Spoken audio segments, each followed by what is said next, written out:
Hello, everybody. I'm back again. Want to apologize for the first video. I'm still learning this old video tutorial thing here. So I made that the first video like a part one, kind of just to set up and how to get the Active Directory and Agent installed and get everything to set up. Just to pick off from the part one, in part two here we are going to um, it, do all the import the users and just finish the rest of the setup. There may be a part three to this. I'm not sure, but let's see how far we can get on time. So here we have install the agent. Everything's done as far as the integration with Okta. So we click done. So here, if we go here, this is to start the provisioning. So the provisioning meaning we're just like what are we bringing from Okta directory into Okta. So we're not going to worry about to Active Directory because we're not creating users in Okta and then bring them to Active Directory. It's not what we're going to be doing today, and that's not how it works in the real world either. So what we're going to do is we want to go to Okta. So we want to provision users from Okta and push them to Okta. So what the agent was going to do is, again, it's going to grab those users that are in Okta directory that are there, and what it's going to do, Okta directory is going to authenticate those users and then once before it gets to Okta. So it's kind of going on behind the scenes, which you won't see, but that's what it's doing. So if we go here, let's take a look at the general provisioning here. So we have what you have is let me go click edit here. This is your scheduled import. So basically what this is so let's say someone gets hired new to the company. Let's say they just all get onboarded. They just got onboarded. We can set this scheduled import to run you know, up to, I would say, twice a day, once a day, every 5 hours, which we won't really do real world 5 hours. So what we're going to do is just every 2 hours, just to be on the safe side. And the user format, we're going to, you have many options. You have email, SAM account, user principal, and custom. So if you notice in part one, we set this in a way set this up for Active Directory using the user principal name, but that's the users in Active Directory be able to use our user principal name to sign it to Okta. This this here is we want to give the user options here. We want to give them this is how we could go by email, but again, we don't know.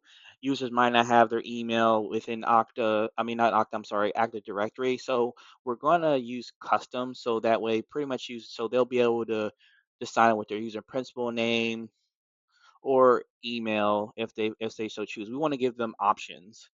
So this is what we're going to keep this expression language here. We're going to app user dot name. We're going to keep that there, and then this is important as well. So basically saying upon application username, create an update. So you have just-in-time provisioning. So basically this is once a user logs in for the first time at Okta, it will create an account just like that for them. But but we that's not what we're doing. We're not doing any JIT provisioning for this demo. So basically what it's saying, we have USG support, allow user security group membership to user to be imported into Okta. This same requires JIT provisioning. You have do not import users if you so want to choose that. Activation email. This is or if you check this, don't send you your activation email for this domain. That's what we're doing here. So we're going to save that. And this is really important. So this is the user creation part. So and matching. So so this means the import user is an exact match to Okta user if say we want to say the Okta username format matches or the email matches. So what we're gonna do is we're gonna use the email matches. So basically we're gonna use the following format here. So we're gonna do, I believe we're going to probably do the email. Mm, we'll probably we'll we'll use the email. We'll use the email. So what we'll do is, so in this part here, we have allow partial matches on the first last name. We could, if we want to do automation, we can confirm the match users, or which means auto confirm them once they're imported, auto confirm partial matches once they're imported, um, auto confirm new users, auto active new users. But we're not going to do that at the moment. So I want to show you something. Um, then profile sourcing, we have when the user is deactivated, we can choose to deactivate. We can either choose to deactivate, suspend, or do nothing. Or when a user is activated, we either reactivate or suspend users, and so forth. And this is scroll down here to the attribute mappings. So this will set the attribute. These are the attributes that are coming over from Active Directory. So let's go to the import. I'm going to go back here real quick. So we want to have import.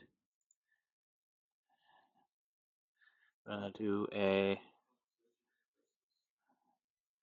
want to do a full import.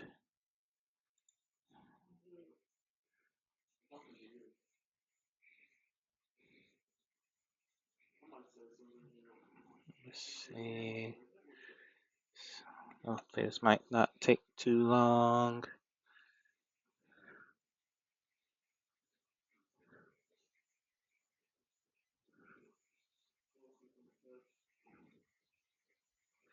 All right, let's maybe let's check the service here. Maybe it runs the same issue. Let's do import incremental. Let's see if it does anything here. Hmm.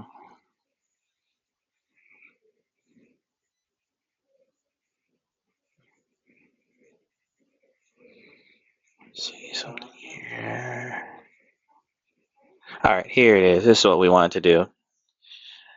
Retrieving takes a minute. So, okay, users have been imported. 20 new groups have been imported. 3 existing updates have been imported. So we want to click OK. All right. So basically, looking here, these are the users it's going to be imported. So from Active Directory to Okta. So if you remember, if we went back to the provisioning right here, where we go back to the provisioning, and from Okta, we did not. If you take a look at the user creation, and we did not click auto confirm matches and partial matches. This is for a reason. The reason why is I don't want this to auto confirm just yet. I want to do this manually so you guys get to see this. So let's go to import. So let's take James Brown here. So James Brown, we're going to see confirm. So if you hear, it's asking us to confirm. So if we would have checked back into provisioning and checked to auto confirm, it would automatically add James right off the bat and activate James. So what we're going to do is confirm.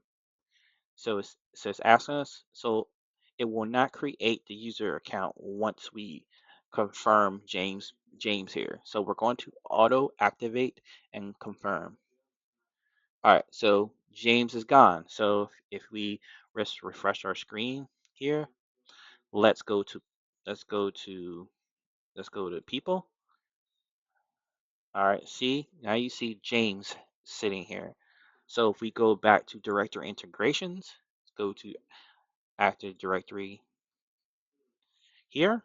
So if we go to import, so we have the rest of everyone here. So what we want to do here is now what we're going to want to do is we're going to import,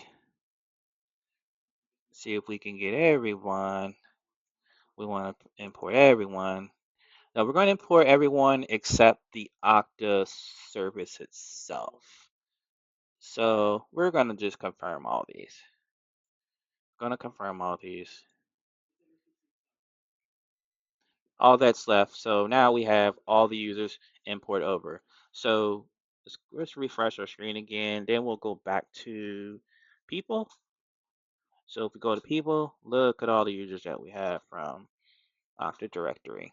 And they're all, and we can activate, we can go ahead and activate this person. We'll go and activate that person. We'll activate these and go ahead and activate all of these guys so you get to know. I'm just doing all this manually just to see. We're not going to worry about, in part 3, we're going to do the automation part in part 3 of this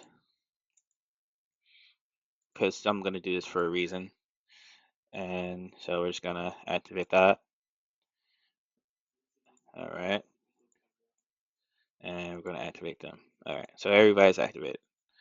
All right. So what we did here we imported the users from Active Directory, and the imported was success. We manually confirmed the users from Active Directory, confirmed them in Okta. So on part 3, what we'll do is we're going to do some automation here with these accounts, and we're going to go over some rules that we can do as well. So thank you guys, and I'll catch you on part 3 of integrating Active Directory into Okta. Thank you.